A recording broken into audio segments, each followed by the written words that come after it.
Hello everyone, welcome to my YouTube channel. In today's video, I am going to discuss about concept attainment model. तो इस lesson plan में हम देखेंगे कि concept attainment model को maths teaching में हम कैसे यूज़ करते हैं। तो यहाँ पर क्या है, मैंने इस लेसन प्लान में टॉपिक लिया है अरिथमेटिक प्रोग्रेशन, जिसके लिए मैंने कॉन्सेप्ट अटेनमेंट मॉडल को यूज़ किया है। तो सबसे पहले हमें क्या करना है, लेसन प्लान बनाने के लिए हम पहले हेडिंग डालेंगे लेसन प्लान नंबर 1 एंड उसके बाद हम जनरल एंट्रीज़ करेंगे। और जो हमारी जनरल एंट्रीज जो हैं वो यहाँ पे दी हुई है। सबसे पहले हम डालते हैं डेट, सब्जेक्ट और ड्यूरेशन, क्लास एंड पीरियड। उसके बाद हम अपने सेंटर में आके हम अपना टॉपिक डालते हैं, जो कि यहाँ पे मैंने लिखा हुआ है अरिथमेटिक प्रोग्रेशन। और उसके बाद हम स्टार्ट करते हैं और जनरल ऑब्जेक्टिव से। तो जनरल ऑब्जेक्टिव सबसे ज़्यादा इम्पॉर्टेंट है, जो ओवरऑल सब्जेक्ट से रिलेटेड होते हैं। ठीक है, तो इसके बाद हम जनरल ऑब्जेक्टिव से स्टार्ट करेंगे और फिर हम आगे कंटिन्यू करेंगे। जैसे कि हमें पता है कि 3 डोमेन होते हैं, कॉग्निटिव डोमेन, अफेक्टिव डोमेन और साइकोमोटर डोमेन। तो हमें जो जनरल ऑब्जेक्टिव्स हैं वो 2 ही डोमेन से लेने होते हैं, जैसे कि कॉग्निटिव डोमेन और अफेक्टिव डोमेन। साइकोमोटर डोमेन जो है वो हमारे हैंड मूवमेंट और हमें जो स्किल से रिलेटेड होता है। तो अगर आप साइकोमोटर डोमेन का कोई ऑब्जेक्टिव लेते हैं तो ये इम्पॉसिबल है कि आप 35 मिनट्स की क्लास में कोई स्किल सिखा देते हैं। तो ये एक लॉन्ग टर्म एम हो गया, इसको हम जनरल ऑब्जेक्टिव में ऐड नहीं कर सकते। तो सिर्फ हमें 2 ही डोमेन लेने हैं, कॉग्निटिव डोमेन और अफेक्टिव डोमेन। तो जो हमारे जनरल ऑब्जेक्टिव्स होते हैं वो ओवरऑल सब्जेक्ट से रिलेटेड होते हैं कि आप का उस सब्जेक्ट का क्या ऑब्जेक्टिव रखते हैं पढ़ाने का। तो इसलिए जनरल ऑब्जेक्टिव जो है वो हमारे होल सब्जेक्ट से रिलेटेड होंगे। तो सबसे पहले हम कॉग्निटिव डोमेन में क्या बनाएंगे, मैंने फर्स्ट जो ऑब्जेक्टिव बनाया है वो हमारा है to enable the students to understand the symbolic language of mathematics. ये सबसे बड़ा एम है, क्योंकि मैथमेटिक्स में बहुत ज़्यादा सिंबॉलिक लैंग्वेज होती है। तो हम क्या करेंगे, स्टूडेंट्स जो हैं वो मैथ्स की सिंबॉलिक लैंग्वेज को समझने योग्य बनेंगे। तो ये हमारा पहला टॉपिक हो गया, पहला हमारा ऑब्जेक्टिव हो गया। दूसरा ऑब्जेक्टिव मैंने कॉग्निटिव का बनाया है to develop power of logical reasoning and critical thinking among students. अब ये जो मैथ्स टीचिंग होती है उसका सबसे इम्पॉर्टेंट यही होता है कि जो बच्चे हैं उनमें क्रिटिकल थिंकिंग और लॉजिकल रीजनिंग डेवलप करना, मैथ्स में यही है। तो ये सब बहुत ही अच्छा ऑब्जेक्टिव है, जिसको हम मैथ्स के हर किसी भी टॉपिक को पढ़ाने के लिए हम इसको यूज़ कर सकते हैं। तो यह सबसे अच्छा जनरल ऑब्जेक्टिव है हमारा कॉग्निटिव डोमेन के लिए। फिर उसके बाद अब आपको मतलब 2 या 3 ऑब्जेक्टिव बनाने होते हैं। तो जनरल में हमारे 2 ऑब्जेक्टिव काफ़ी हैं। फिर उसके बाद हम आएंगे अफेक्टिव डोमेन के लिए। अफेक्टिव डोमेन जो है हमारा हार्ट से रिलेटेड होता है कि हम उसमें क्या इमोशनल डेवलपमेंट कर सकते हैं। तो उसके लिए मैंने फर्स्ट ऑब्जेक्टिव बनाया है to develop interest of student towards learning mathematics.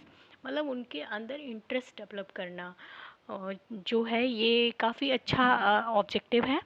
और सेकंड मैंने बनाया है to appreciate the true usefulness and beauty of mathematics. ये सबसे इम्पॉर्टेंट ऑब्जेक्टिव माना जाता है कि जो मैथ्स की ब्यूटी है उससे बच्चों को अवेयर कराना, उनके अंदर इंटरेस्ट डेवलप करना इसके थ्रू। तो ये सबसे इम्पॉर्टेंट हो गया to appreciate the usefulness and beauty of mathematics, जिससे बच्चों को पता चल पाए कि मैथमेटिक्स की क्या ब्यूटी है, इसकी यूज़फुलनेस क्या है हमारी डेली लाइफ में, क्या इसकी यूज़फुल यूजेस हैं। तो ये सारी चीज़ें हम उनमें डेवलप कर पाएंगे। तो ये हमारे जनरल ऑब्जेक्टिव्स हो गए, जो आप चाहे तो कॉग्निटिव के लिए 3 बना सकते हैं, 4 बना सकते हैं, और अफेक्टिव डोमेन के लिए भी ऐसे 3-4 कर सकते हैं। लेकिन मतलब एक मिनिमम आपके 2 तो होने ही चाहिए। तो 2 कॉग्निटिव के लिए और 2 अफेक्टिव के लिए इतने ऑब्जेक्टिव्स काफ़ी हैं। फिर उसके बाद हमारा आता है स्पेसिफिक ऑब्जेक्टिव्स। अब ये जो स्पेसिफिक ऑब्जेक्टिव्स हैं ये आपके टॉपिक से रिलेटेड हैं कि उस टॉपिक को पढ़ाने के बाद आप कौन से आपके क्या ऑब्जेक्टिव्स हैं, उसमें क्या चाहते हैं आप, क्या चेंज स्टूडेंट्स में देखना चाहते हैं इस टॉपिक को पढ़ाने के बाद। तो ये आपके ओवरऑल टॉपिक से रिलेटेड होते हैं। अब मेरा टॉपिक यहाँ पे अरिथमेटिक प्रोग्रेशन है, तो मैंने फर्स्ट अपना ऑब्जेक्टिव बनाया है। फर्स्ट हमारा ऑब्जेक्टिव है students will be able to recall the concepts of sequence and series. अब ये जो यहाँ पे एक्शन वर्ब्स लिए हैं हमने, ये जो हैं ये ब्लूम्स टैक्सोनॉमी से रिलेटेड है। ब्लूम्स टैक्सोनॉमी क्या था कि सबसे पहले हम कॉग्निटिव मतलब कॉग्निटिव के लिए क्या आता है हमारा, सबसे पहले नॉलेज पे बेस्ड हम ऑब्जेक्टिव बनाते हैं, जिसकी एक्शन वर्ब्स होती हैं रिकॉल करना, है ना। फिर उसके बाद हम अंडरस्टैंडिंग पे बनाते हैं, तो उस टाइप से। तो सबसे पहले मैंने नॉलेज पे बनाया है। तो ये हमारा ऑब्जेक्टिव क्या है, students will be able to recall the concept of sequence and series. जो स्टूडेंट्स हैं वो इस टॉपिक से क्या है सीक्वेंस और सीरीज़ का जो कॉन्सेप्ट है उसको डेवलप कर पाएंगे। फिर सेकंड मैंने ऑब्जेक्टिव बनाया students will be able to define arithmetic progression. जो स्टूडेंट्स हैं वो अरिथमेटिक प्रोग्रेशन को डिफाइन कर पाएंगे। ठीक है। ये जो एक्शन वर्ब्स हैं ये मैं ऐड कर दूंगी, तो आप एक्शन वर्ब्स ज़रूर सीख लीजिएगा, क्योंकि जो एक्शन वर्ब्स यूज़ होती हैं उन्हीं का ओवरऑल। ओके, सो हमारी जो ब्लूम्स टैक्सोनॉमी है, ब्लूम्स टैक्सोनॉमी का एक हम पिरामिड बनाते हैं। उस पिरामिड में सबसे लोएस्ट लेवल पे रहता है नॉलेज या फिर रिमेंबरिंग। तो बच्चे जो हैं उनको क्या नॉलेज है, उनको क्या चीज़ें याद हैं, तो उसकी एक्शन वर्ब्स हो सकती हैं जैसे डिस्क्राइब करना, रिलेट करना और फाइंड करना। तो ये इसकी एक्शन वर्ब्स होती हैं। तो सबसे पहले हम लोएस्ट लेवल का जो हमारा ऑब्जेक्टिव है वहाँ से हम स्टार्ट करते हैं। तो पहला ऑब्जेक्टिव मैंने नॉलेज पे ही बनाया है, जो कि ये कहता है student will be able to recall the concept of sequence and series. ठीक है। अब जो सेकंड मेरा ऑब्जेक्टिव है वो मैंने इसके सेकंड लेवल से लिया है। जब लोएस्ट लेवल होता है फिर उसके बाद इससे जो अपर लेवल होता है वो आता है हमारा सेकंड अंडरस्टैंडिंग। अंडरस्टैंडिंग मतलब जब मैं ये टॉपिक उनको एक्सप्लेन करूँगी तो उनके अंदर क्या अंडरस्टैंडिंग होंगी, जिसके लिए हम एक्शन वर्ब्स क्या क्या यूज़ कर सकते हैं, discuss, outline, explain and predict या फिर डिफाइन। तो सेकंड ऑब्जेक्टिव मेरा बना है students will be able to, second objective students will be able to define arithmetic progression.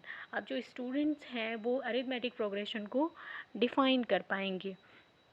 उसके बाद थर्ड ऑब्जेक्टिव देखते हैं। मेरा थर्ड ऑब्जेक्टिव है students will be able to identify arithmetic progression. अब ये वाला मैंने जो बनाया है आइडेंटिफाई करने वाला, ये बीच में जो हमारा थर्ड लेवल था ब्लूम्स टैक्सोनॉमी का वो था अप्लाइंग। अप्लाइंग से मैंने नहीं बनाया क्योंकि मुझे ज़्यादा कुछ नहीं समझ आया जिस उस पर कोई ऑब्जेक्टिव बन सकता था, तो मैंने नहीं बनाया है। तो मैंने यहाँ पे इसका फोर्थ लेवल का ऑब्जेक्टिव लिया है जो कि एनालाइजिंग से रिलेटेड होता है। तो मैंने आइडेंटिफाई का बनाया है students will be able to identify arithmetic progression. तो ये जो एनालाइजिंग वाला जो हमारा लेवल है इसमें जो एक्शन वर्ब्स हम यूज़ करते हैं वो होती है कि आइडेंटिफाई करना, चीज़ों को कंपेयर करना, एक्सप्लेन करना और कैटेगराइज करना। इनमें से आप कोई भी एक्शन वर्ब यूज़ कर सकते हैं। तो मैंने यहाँ पे यूज़ करी है कि स्टूडेंट्स जो हैं अरिथमेटिक प्रोग्रेशन को आइडेंटिफाई कर पाएंगे। अगर आप बहुत सारे उनको एग्जांपल्स दे देंगे तो उसमें से वो एपी को आइडेंटिफाई कर लेंगे। अब उसके बाद देखिएगा, अब मेरा फोर्थ ऑब्जेक्टिव आता है। फोर्थ ऑब्जेक्टिव मैंने क्या बनाया है, students will be able to calculate n term of an arithmetic progression. अब मैंने बनाया कि इस टॉपिक को एक्सप्लेन करने के बाद स्टूडेंट्स क्या हैं कि वो कैलकुलेट करने के योग्य हो जाएंगे n term of AP. AP का एन टर्म जो है वो उसको एक्सप्लेन कर पाएंगे।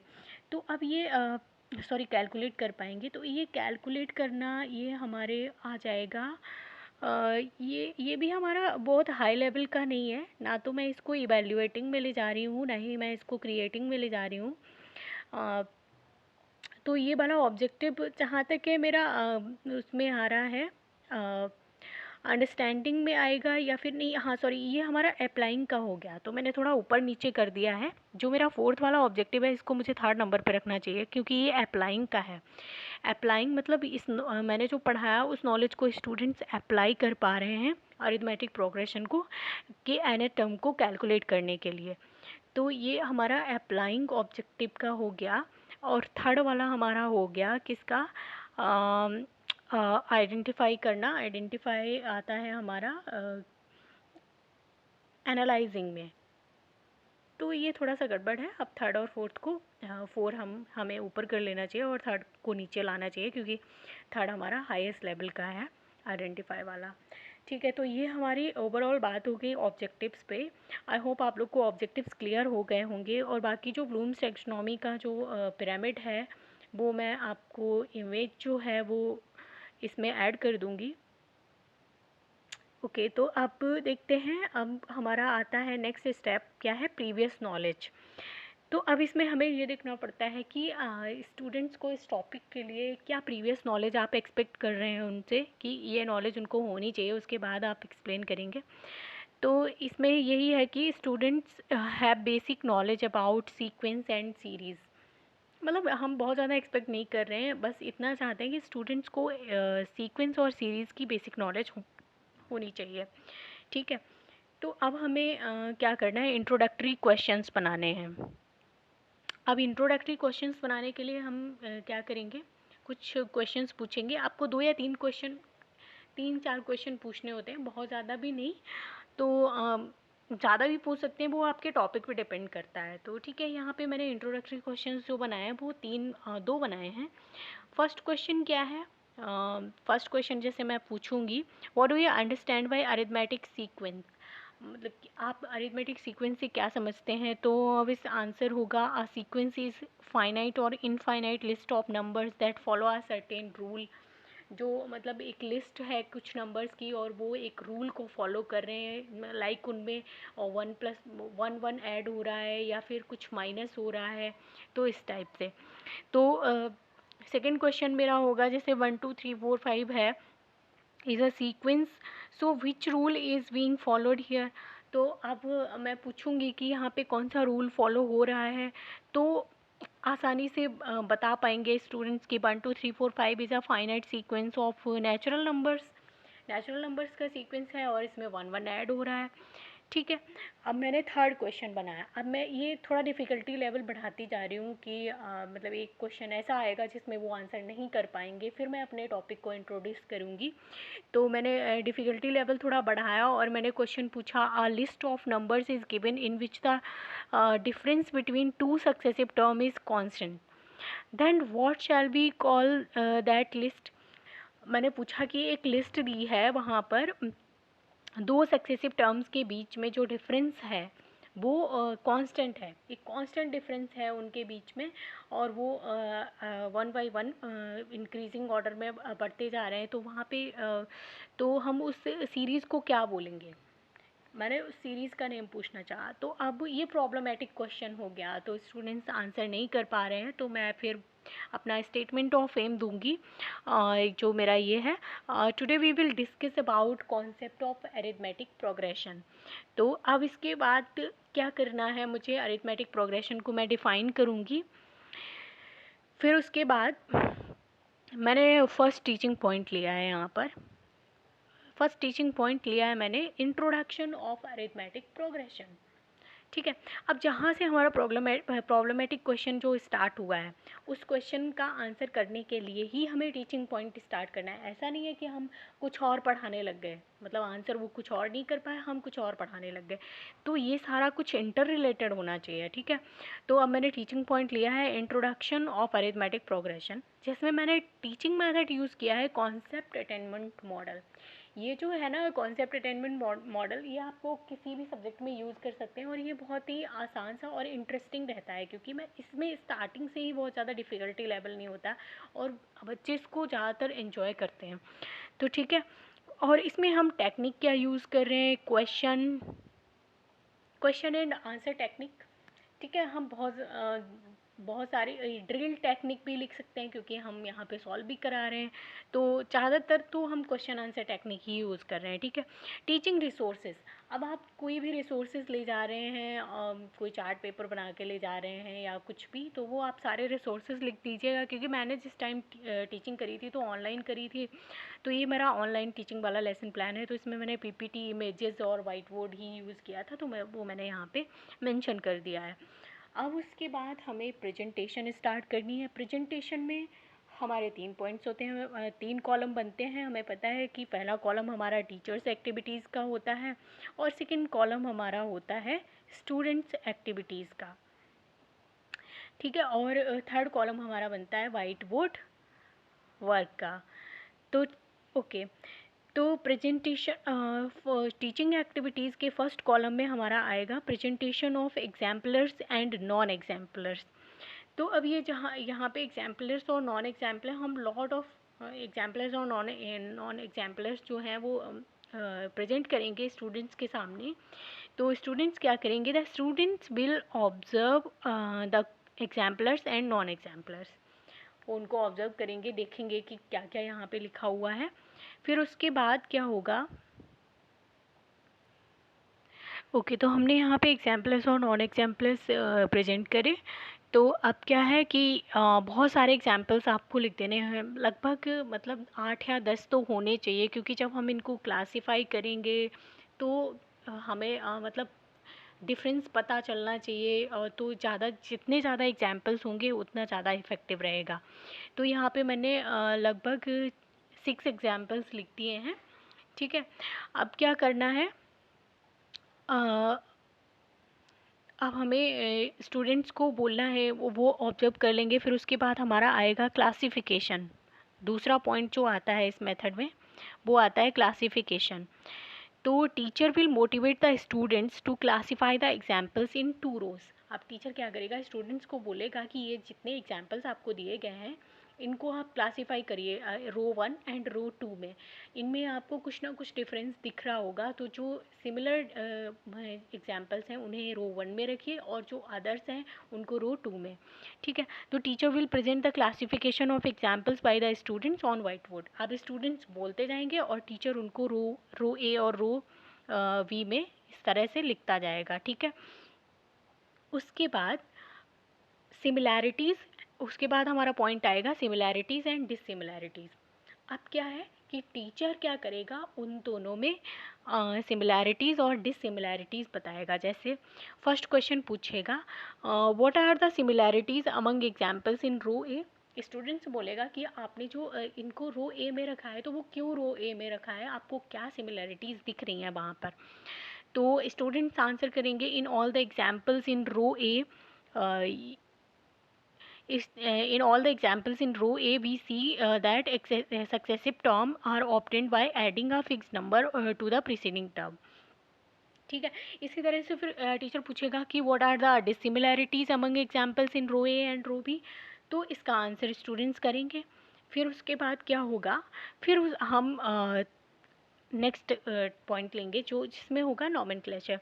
अब the teacher will further explain that example number A, example number C and example number D, यानी कि जो हमारे रो ए के एग्जाम्पल्स हैं वो अरिथमेटिक प्रोग्रेशन है। और स्टूडेंट्स यहाँ पर क्या करेंगे, the students will listen carefully, वो सुनेंगे। और तो यहाँ पर यार मतलब लेसन प्लान का यही होता है कि हमें जितनी भी एक्टिविटी आप कर रहे हैं वो सारी की सारी मेंशन करनी पड़ती हैं। तो अब टीचर उनको बताएगा कि ये सारे एग्जाम्पल्स जो हैं वो अरिथमेटिक प्रोग्रेशन के हैं। फिर उसके बाद टीचर बताएगा अरिथमेटिक प्रोग्रेशन क्या होता है, तो उसको डिफ़ाइन करेगा, उनमें कॉमन डिफरेंस बताएगा। और the students will listen carefully and note down the various examples in their notebook, examples and formulas. तो अब यहाँ पे जो एग्जाम्पल्स टीचर देगा डिफ़ाइन करने के बाद वो सारे वाइट बोर्ड पे नोट कर दिए जाएंगे और स्टूडेंट्स जो हैं वो उनको नोट करेंगे, ठीक है। तो यहाँ तक तो ये इतना हो गया। उसके बाद हम क्या करेंगे, ओके, तो अब टीचर ने ये डिफ़ाइन कर दिया, एग्जाम्पल्स दे दे हैं। और उसके बाद हम क्या टीचर क्या करेगा, अब आएगा टेस्टिंग एंड वेरिफिकेशन। तो टेस्टिंग एंड वेरिफिकेशन में आपको कुछ 3-4 क्वेश्चंस स्टूडेंट से पूछने हैं और एग्जांपल्स देके, ताकि आप ये चेक कर सकें कि मतलब बच्चों को कितना समझ में आ गया है जो मैंने डिफ़ाइन किया। तो यहाँ पे एक क्वेश्चन पूछ लो, आप 3-4 पूछ सकते हैं और इससे हमारा टेस्टिंग एंड वेरिफिकेशन हो जाएगा। और ये हमारा यहाँ पर ये टीचिंग पॉइंट जो है इसी के साथ कंप्लीट हो जाएगा। तो ये मेथड बहुत ही सिंपल और इजी सा है और बहुत इफ़ेक्टिव भी है इस तरह के टॉपिक के लिए, तो आप इसको आसानी से यूज़ कर सकते हैं। और उसके बाद तो हमारे जो लास्ट